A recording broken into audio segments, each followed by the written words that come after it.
Fala galera, hoje a gente vai estar tentando algo um pouco diferente. Ao invés de criar um projeto do zero, eu vou tentar fazer uma releitura de um projeto que eu admiro muito, que é o projeto do chicletinho da Buck. Se você nunca assistiu esse vídeo, saca só.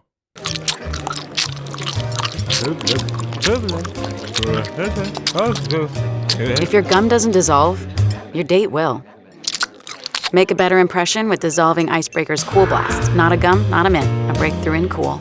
A gente vai fazer apenas a cena inicial, em que temos um frame bem fechado na boca, mascando o chiclete. E eu vou utilizar algumas técnicas procedurais e algumas não, para chegar num resultado parecido, mas muito mais simples do que o projeto da Buck alcançou. Senão a gente ficaria aqui 2 semanas tentando chegar no mesmo resultado. Vamos lá? Bom pessoal, a forma que a gente vai começar a fazer esse projeto é a partir da cabeça. Como nós estaremos mostrando apenas a boca, não há necessidade de modelar um rosto completo. E podemos iniciar a cabeça com um objeto bem simples, que é a cápsula. Eu vou mudar o raio para 40, a altura para 300 e os segmentos da altura para 24. Eu vou vir aqui em Display e mudar para Grow Shading Lines. Desse jeito a gente pode ver a malha de forma mais clara. Agora com a cápsula selecionada, eu virei aqui em Make Editable. Dessa forma nós temos acesso à edição poligonal do objeto. Eu vou vir na visão lateral. A partir do momento que a cápsula ficar retinha aqui, eu vou contar 3 linhas de polígonos. 1, 2, 3. E vou selecionar essa aqui, só para marcar. Eu vou mudar minha ferramenta de seleção para seleção retangular. E vou selecionar a partir dessa linha que eu escolhi, até a metade do objeto. E vou contar 12 linhas de polígonos para cima. Então aqui a gente já tem 4, 5, 6, 7, 8, 9, 10, 11, 12. Eu vou apertar Delete. Pronto, nós temos a abertura da nossa boca. E agora nós só precisamos adicionar alguma espessura ao nosso modelo. Para isso, com a cápsula selecionada, eu virei aqui nos geradores, vou pressionar Alt e soltar o botão do mouse em cima do Cloth Surface, ou superfície de roupa.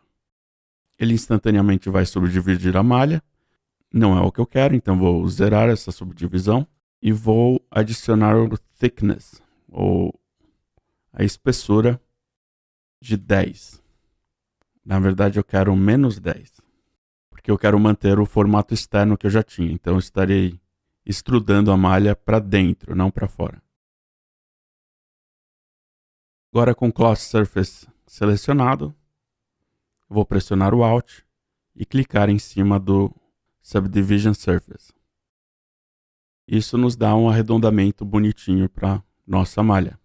Agora eu vou selecionar a cápsula. Eu vou desligar o Subdivision Surface um pouquinho, para a gente ver melhor o que está acontecendo. Aqui no modo de polígono que a gente já está, eu vou pressionar as teclas M seguido de L. Isso nos dá acesso à ferramenta de corte in loop. E ela basicamente nos permite fazer um corte ao longo de um fluxo de polígonos. Surgiu esse numerinho aqui, 48%. Eu quero que ela fique exatamente no centro, então 50%. Vou pressionar Enter mais uma vez. E agora nós temos o nosso corte. Podem ver que temos pontinhos aqui ao longo dessa seleção. Vou voltar aqui para o modo de edição poligonal. Agora eu vou tornar esse Cloth Surface editável, clicando a tecla C. Vou vir na cápsula. Vou selecionar os polígonos externos do lábio inferior, deixando o último do canto para fora dessa seleção. Então esse aqui ficou para fora e esse aqui ficou para fora. Agora eu vou voltar a habilitar a nossa Subdivision Surface e vou arrastar a nossa seleção para frente. Isso vai dar uma engrossada no lábio. Eu acho que está um pouco suave demais essa curvinha abaixo do lábio. Eu gostaria de deixar ela mais marcada. Para isso, com a cápsula selecionada, eu vou pressionar U seguido de L, o que nos dá acesso à ferramenta de seleção em loop. Vou mudar o modo de edição para pontos e vou selecionar esse loop logo abaixo dos lábios. Pressionando o E para ter acesso à ferramenta de movimento, eu vou subir esse loop um pouco, só para deixar essa curvinha aqui um pouco mais acentuada. E eu estou feliz com isso. E basicamente esse é o modelo da nossa cabeça. Agora a gente vai fazer nosso dente. E para isso vamos criar um cubo com as dimensões 20, 30 e 15. E vamos habilitar Fillet. E aqui vamos colocar 6 de raio. Então ele é um dente bem arredondado. E 8 segmentos. Para tirar qualquer imperfeição da nossa percepção de arredondamento. Agora nós vamos criar um círculo. Eu quero ele no eixo XZ. Então ele fica deitadinho. E vou ajustar o raio até que ele caiba dentro da boca. Trazer ele aqui para a arcada inferior.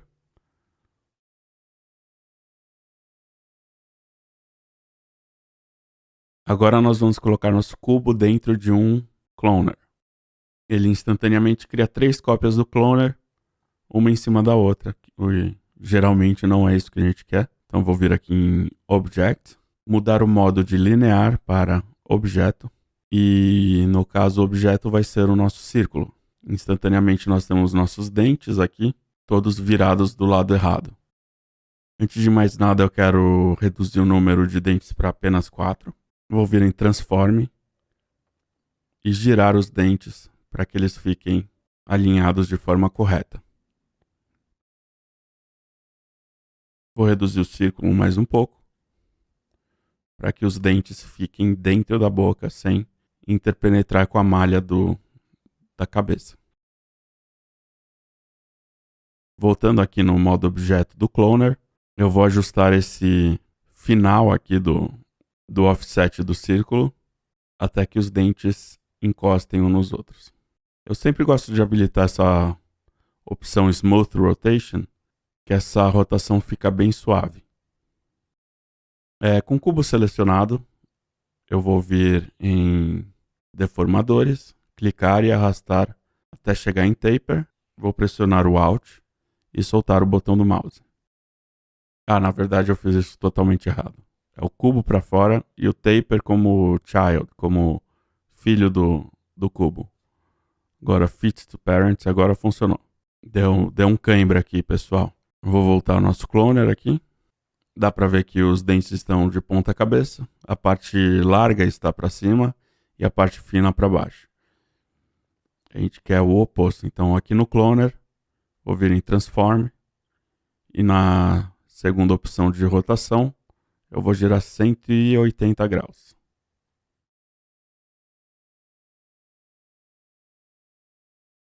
Eu acho que esse dente está um pouco grande demais. Então aqui no cloner mesmo, sob Transform, eu vou selecionar o X, Y e o Z. E vou diminuir o tamanho para 0.8 ou 0.8. E pressionar Ctrl Enter. Dessa forma os 3 valores são transformados ao mesmo tempo. Agora o espaçamento entre os dentes aumentou. Então nós vamos apertar um pouco mais essa distância entre eles. Vou subir o nosso círculo para ter os dentes mais aparentes. E vou rotacionar ele um pouquinho para que esse dente aqui tenha a silhueta liberada pelo canto dos lábios. E com isso nós temos a nossa arcada inferior. Eu vou agrupar o círculo, Alt G. Ele vai para dentro de um null. Vou jogar o cloner dentro desse null. E vou renomear esse grupo como arcada inferior.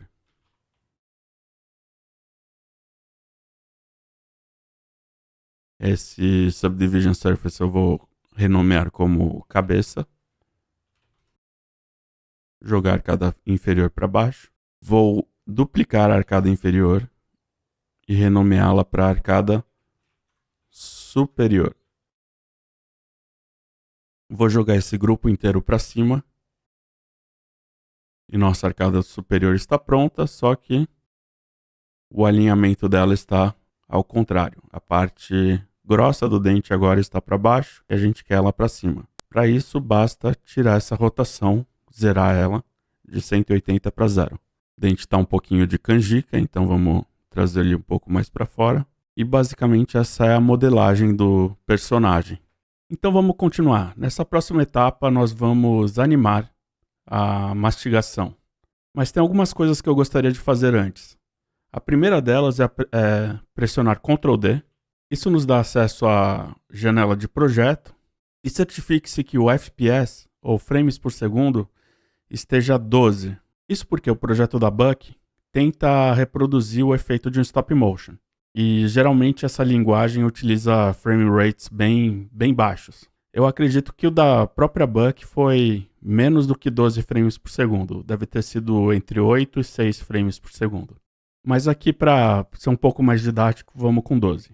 Antes de iniciar, vamos organizar um pouco a nossa cena. Primeira coisa, eu vou criar um null, renomear esse null cabeça e jogar todo mundo dentro da cabeça. Eu vou abrir a arcada superior e inferior e vou jogar o círculo delas para fora do grupo. Isso é importante para que a próxima etapa funcione bem. O círculo não pode estar dentro do grupo das arcadas. E eu vou renomear esse círculo como círculo inferior e esse círculo como círculo superior. Eu não quero entrar em rigs detalhados usando bones, IK ou weight mapping, porque eu quero tentar manter tudo paramétrico. Eu acho que é uma animação simples e a gente consegue alcançá-la de uma forma bem prática. Mas uma coisa que eu quero fazer antes de começar a animar é estabelecer uma câmera. Essa é uma prática muito comum na nossa área, que é determinar o enquadramento exatamente que você quer para animar somente o que for necessário para funcionar perfeitamente nesse enquadramento. Essa prática é conhecida animar para câmera. A distância focal eu vou jogar 80. Eu vou clicar nesse quadradinho aqui para tornar a câmera que a gente criou ativa na viewport. E vou ajustar aqui o nosso enquadramento. Para ter uma noção melhor da composição, eu vou vir aqui na câmera em Composition e habilitar o Grid. E eu vou deixar a composição mais ou menos aqui. A boca, a gente perdeu a parte de cima da boca, mas a gente não vai abrir ela tanto quanto ela foi modelada. Vamos abrir aqui o grupo da cabeça. Com o null do Cloth Surface selecionado, vamos vir no menu de MoGraph e criar um plane com o Shift apertado. Dessa forma ele é criado dentro do null do Cloth Surface. Uma coisa bacana sobre o plane e qualquer outro effector é que eles também funcionam como deformadores. Para habilitar essa função, você tem que vir aqui em Deformer, ligar o modo ou ponto ou polígono. Eu vou de ponto dessa vez. Vir aqui nos parâmetros e zerar aqui o Position Y. E mudar o espaço de transformação, Transform Space, para Effector. Dessa forma, quando a gente mudar os parâmetros x, y e z, o objeto vai se mover como um todo, para cima ou para baixo, para um lado ou para o outro, ou para frente e para trás. Não vai mais haver aquela explosão, né? Aquele inchamento da malha. Agora, antes de mudar esses valores, eu vou criar um fall-off, um linear field. Fields são formas de mapear quais áreas você quer que o effector afete a malha ou os cloners e quais áreas você não quer que ele afete. E é justamente isso que a gente vai fazer agora. Eu quero criar esse field no eixo Y. E eu quero reduzir o tamanho dele para que fique exatamente entre os lábios. Talvez um pouquinho mais aqui. Quase tocando os lábios, mas sem tocar. Isso porque o que estiver abaixo dessa linha inferior do field não vai sofrer nenhuma ação do nosso effector. O que estiver acima vai sofrer 100% de ação do effector. E o que tiver entre essas duas linhas vai sofrer uma ação gradual, mais fraca aqui embaixo e mais forte aqui em cima. Ou seja, essa área que está entre os lábios vai ser deformada, no caso esticada ou comprimida. Voltando no Plane Effector, vou vir em Parâmetros. E agora, se eu mexo a posição Y do effector, a gente vê que temos uma base aqui para a nossa mastigação. Agora a gente precisa fazer a mesma coisa com o dente, apenas com a arcada superior. A inferior ela vai ficar imóvel. Na animação da Buck, ela mexe um pouquinho, mas aqui no tutorial, para simplificar um pouco as coisas, eu vou simplesmente deixar ela imóvel. Então, para a arcada superior, a gente vai fazer exatamente a mesma coisa. Eu vou pegar o nosso Plane Effector, clicar com Ctrl em cima dele e arrastar para o grupo arcada superior. Deixar ele embaixo do cloner. E esse valor, o Y, eu quero que ele seja derivado desse outro Plane Effector, do primeiro Plane Effector que a gente criou. Para isso eu preciso vir no primeiro Plane Effector. No valor Y eu clico com o botão direito, vou em Expressions e Set Driver. Ou seja, a gente está configurando um parâmetro que vai dirigir o outro. Set Driver significa exatamente isso. É quem vai dirigir. Agora no segundo Plane Effector, a gente vem no parâmetro Y, clica com o botão direito, Expressions e Set Driven Absolute. Ou seja, configurando o parâmetro que vai ser dirigido pelo primeiro parâmetro que a gente já escolheu. E o modo é absoluto. Agora, se você vir aqui, você vai ver que esse ícone da animação do Position Y, ele mudou para uma setinha. Quer dizer que ele está recebendo informação de algum outro lugar. O lugar de onde ele está recebendo essa informação vem aqui do Position Y do primeiro Plane Effector. E agora, se a gente mover o primeiro Plane Effector, o dente parece que não está acompanhando, mas está. Vamos mudar aqui para visão poligonal, na perspectiva. E você pode ver que o dente está acompanhando. Mas está acontecendo mais alguma coisa com o dente. Ele está sendo achatado. Quanto mais fechada é a boca, mais achatado ele fica. Para arrumar isso, a gente precisa vir no Linear Field do dente e deixar o dente inteiro, a arcada superior inteira, acima dessa linha superior do nosso Linear Field. Para isso, basta reduzir o tamanho dele. Pronto, aqui o dente já está completamente livre dessa área entre as linhas do Linear Field. Ou seja, tudo que estiver acima dessa linha é afetado como um todo, tudo que estiver abaixo não é afetado, e tudo que estiver entre as duas linhas é afetado de forma progressiva. Agora vamos novamente ver o que acontece. E aí sim temos o dente acompanhando perfeitamente o lábio superior. Estamos prontos para fazer a nossa animação. A primeira coisa que eu vou fazer é determinar o keyframe inicial. E eu quero que o momento que a boca esteja aberta seja mais ou menos aqui, menos 35 centímetros. Vou criar o keyframe, clicando na bolinha aqui que fica vermelha. Eu vou 2 frames para frente e vou fechar a arcada. Até sobrar um espacinho só entre os dois dentes.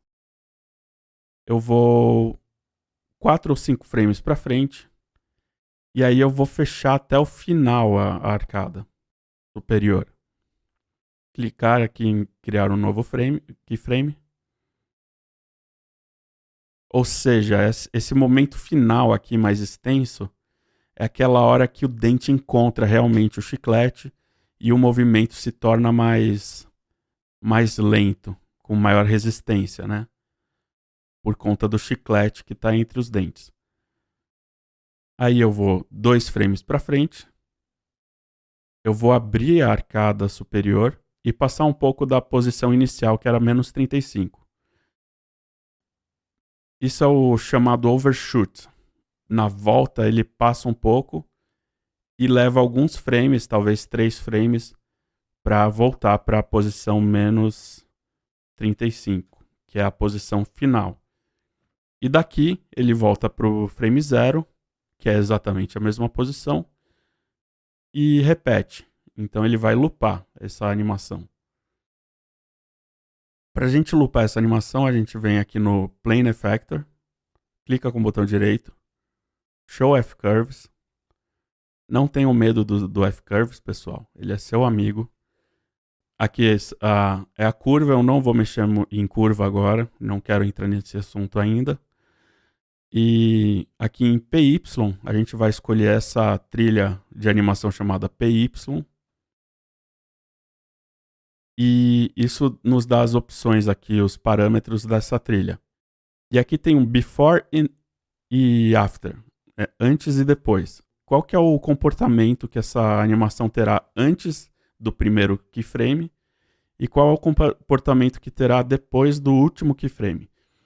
E o comportamento que eu quero depois do último keyframe é que a animação se repita. No R21, 0 repetições, na verdade, são infinitas repetições. Se eu diminuir aqui, você pode ver a linha em preto, repetindo a animação uma vez após a outra. Vou fechar essa janela. Caso você esteja no R21, você vai ter que aumentar esse número de repetições. Porque, se eu não me engano, o padrão é uma repetição apenas. E o 0 é nenhuma repetição. E caso você queira mais repetições, você tem que digitar algum número aqui. Vamos dar um play para ver como fica a nossa animação. Aí está nosso mastigento. A nossa animação está durando 12 frames. A duração de 60 frames funciona bem. 12 vezes 5 igual a 60. Logo, nós temos 5 repetições da animação. E aí ela volta para recomeçar do frame 0 aqui. Espero que você tenha gostado dessa primeira parte do tutorial. Nela nós modelamos e animamos o personagem. No próximo tutorial, que já está online, você pode encontrar aqui na descrição ou em algum canto da tela, nós iremos modelar de forma procedural o chiclete em 2 estados, com a boca aberta e com a boca fechada. E nós iremos animá-lo de acordo com o estado da boca e concluir o projeto. Se você está em busca da segunda parte do tutorial do tablado procedural, infelizmente essa segunda parte não vai vir. Eu acabei decidindo não criar essa segunda parte, porque eu ia explicar para vocês como fazer o render do projeto, mas eu não acho que é um projeto que tem um valor de render muito didático. E para isso eu estou planejando um novo tutorial específico para render, tanto no Octane quanto no Redshift, e no futuro no próprio Standard do Cinema 4D. Então, por enquanto, você pode baixar o projeto com o render completo, está aí na descrição. E se tiver qualquer dúvida, é só comentar abaixo. Se você gostou desse tutorial, por favor, dê like, compartilhe, clique no sininho e siga o nosso canal. Ajude o nosso canal a crescer. E com isso eu vou ficando por aqui e a gente se vê daqui a pouco.